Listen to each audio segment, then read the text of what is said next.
Welcome to the Spilt Milk podcast. I'm Jasune and my co-hosts are Aiden, Daniela, and Paola. Here we talk about life experiences, self-love, and well-being. We created a survey with several questions about our topic and had members of Upward Bound take it. 97% of people answer yes to having felt alone and insecure at some point in their life. And 94% have tried changing their appearance for validation. On average, people rating their self-love as 6 out of 10, their ability to deal with negative events as a 3 out of 10, and their ability to take care of themselves as a 6 out of 10.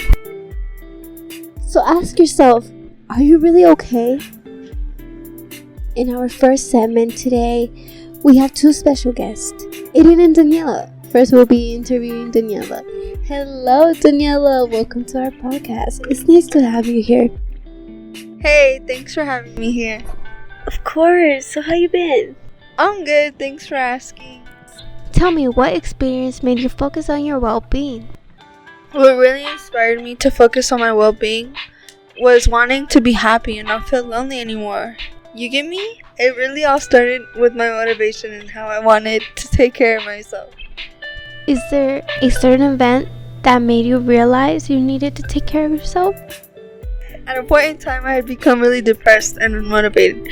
It all had to do with toxicity. What kind of toxicity were you dealing with at that time? Overall, everything, ranging from family to friends and relationships. My family was the main part and really made me not want to come out of my room. That's when I noticed I need to focus on my well-being. How would you describe how you were feeling at that time? I was feeling really alone. How did you overcome that feeling? It was hard and I had to have patience, but focusing on what I needed to give myself and realizing that I needed to separate myself to focus on my well-being. Separate yourself from what exactly? From everything. From people, energies, and personal behaviors. Everything affects your well-being. What advice would you give people in your situation? To really sit back and think about what is going to improve yourself and how you're going to achieve it. It is okay to be selfish and focus on yourself when you need it. Thank you so much for being here, Daniela, and letting us know your experience. Now we pass the mic to Jasune, who's gonna interview Aiden.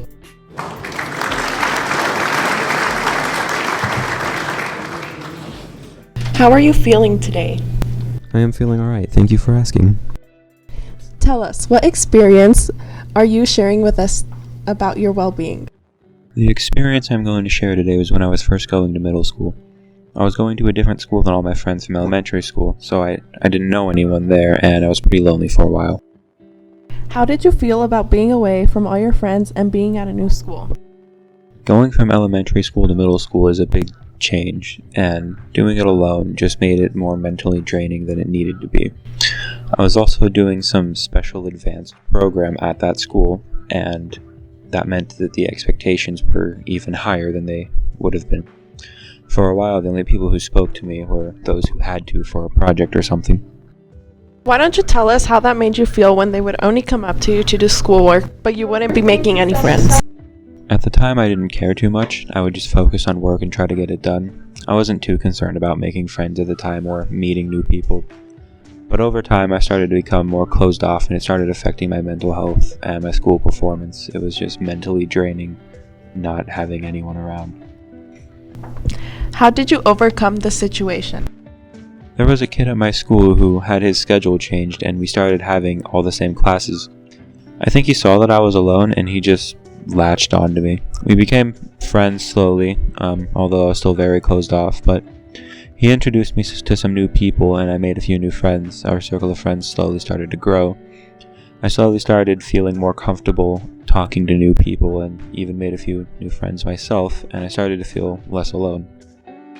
According to an article by Very Well Mind, changing schools may have lasting effects on children.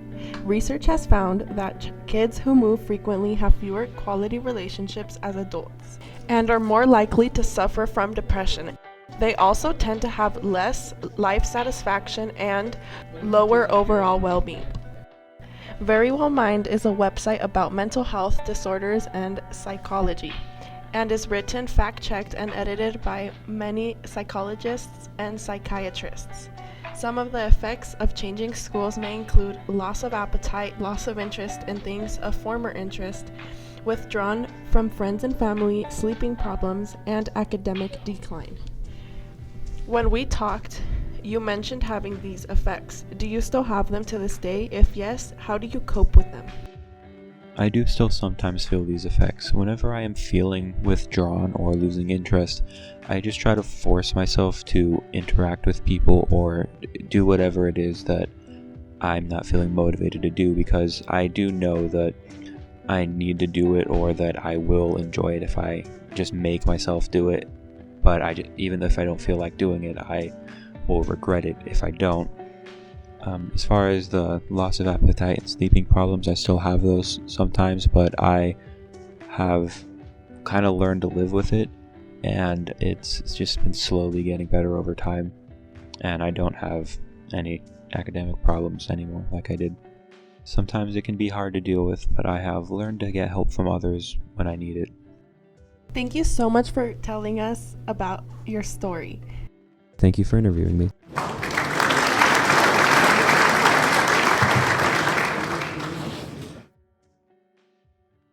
Welcome to our next segment about self-love. Next we will be interviewing Josune and Paola. First we will be interviewing Paola. Welcome, Paola. It's nice to have you here. Thank you for having me here. How are you feeling today? Well, I'm feeling really good, but a little bit nervous, but I'm ready for this podcast. What story do you have to share with us today? So today, the story I'm going to talk about is how I found self-love when going to high school. What experience in high school made you focus on self-love? Well, you know when you go to middle school and everything's different, you have new friends, you have everything, you don't really worry about your self-appearance that much because you're barely going into a school where people are going to judge you and everything. But once you go to high school, that's when it hit me, because it was so different from middle school. And when I got there, I just wanted guys to like me, and I wanted to feel appreciated, and I wanted people to care about me. I didn't really have that much attention from home or much love, so I would sneak love from other people and try to get them together to make them feel the way I want to feel. But the true meaning of love is loving yourself first. I usually really cared about what people thought about me and made me feel and look like in front of people, but I noticed that instead of being that girl that I want everybody to think about me, I'd rather be myself and love myself instead of worrying about what other people gotta say. Was there a specific moment when you realized you needed to focus on self-love instead of love from others? Yes, I think once you start doing things for yourself and the things you want to do instead of other people wanting to do, that's when you start to love yourself, because that's when you realize you're doing things for yourself instead for other people. The key is to put yourself first, such as your happiness. When did you first realize you needed to start doing things for yourself?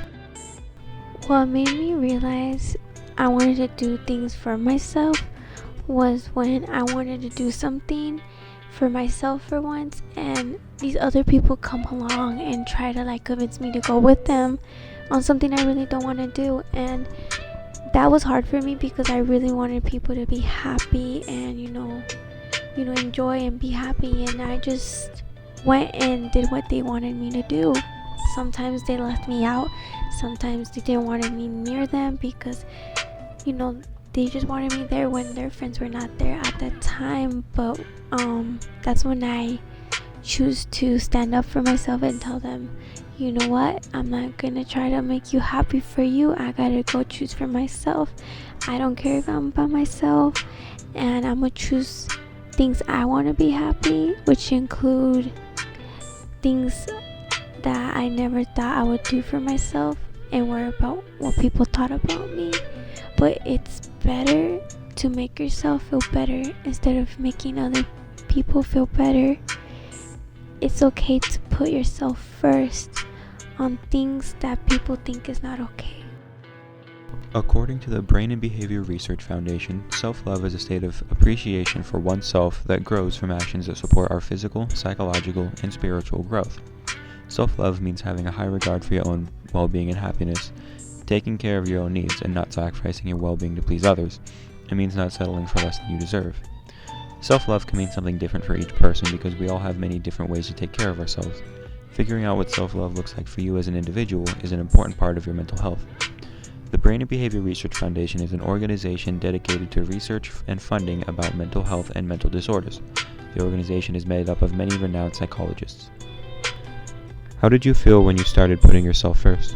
I felt like my body was having a huge relief, like a whale leaving my body. I was able to finally say no to them and say yes to me. It was an amazing feeling that I never felt in my life. How well do you balance putting yourself first and putting others first? I used to put others first than me. If they had problems, I wanted to help them first. But now I realize that I need to help myself first and balance myself and put myself first. Thank you for being here today and telling us your story. Now we turn it over to Daniela, who will be interviewing Josune.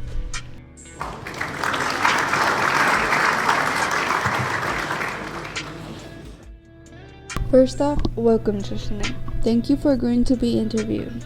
Secondly, this interview will cover the topic of self-love. Thank you so much for having me. So, Josune, tell me about the challenges you encountered with your experiences with self-love. If I'm being completely honest, my experiences with self-love have not been too good. There are many times where I don't like my appearance. If you don't mind, can you go more in depth about how you felt about the way you looked? Yes, I didn't like my body image. I guess you could say I still don't. I have always said I look fat. It is weird because as a kid you don't even care about the way you look. You are very clueless and innocent, but as I got older, I would say at the end of my freshman year, I started saying that I was fat and needed to lose weight. I didn't like the way I looked anymore. Now, what made you think that way? Was it because of people telling you things, or was it the influence that social media has on this generation? Honestly, it wasn't people telling me I was fat, because whenever I would tell friends that I felt fat, they would get mad and tell me I wasn't. It was more me comparing myself to others, and yes, I would say social media because I would see influencers and how good they looked, and I would compare my body to theirs. And how do you think you overcame that feeling or mindset of being insecure? What were ways to help? I still haven't overcome that feeling and mindset, so I wouldn't really know what helped. What would you say are ways that can help you control it or maybe lead you to overcome it? Honestly, I have no clue. For a while I was dieting, but because of my health, I had to stop. I would wake up early and go on runs, and later in the day, go work out. I mean, it all helped for a while, and I saw myself getting skinnier, but I was not at the weight I wanted. I didn't exactly know what number I wanted to see on the scale, but I knew what I wanted my body to look like. It's hard because in the world we live in today, I feel like there are many people who judge you and expect you to look a certain way. But the important part is that I learned how to love myself for who I am. That is very true. Self-love is very important, and people are going to judge anyone no matter how they look. What is important is that you are where you want to be.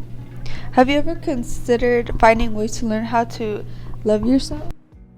I have considered it. I feel like it is all a process. I don't want to rush things. I want to take it at my own time so I don't crash. But I will definitely be starting the self-love and self-care process again. Thank you so much for being here today, and we can't wait to hopefully have you here again soon. Thank you. That was it for today's episode for Spilt Milk. Thank you so much for tuning in, and we hope you enjoyed it. Stay tuned for our next episode. We'll see you soon. Goodbye.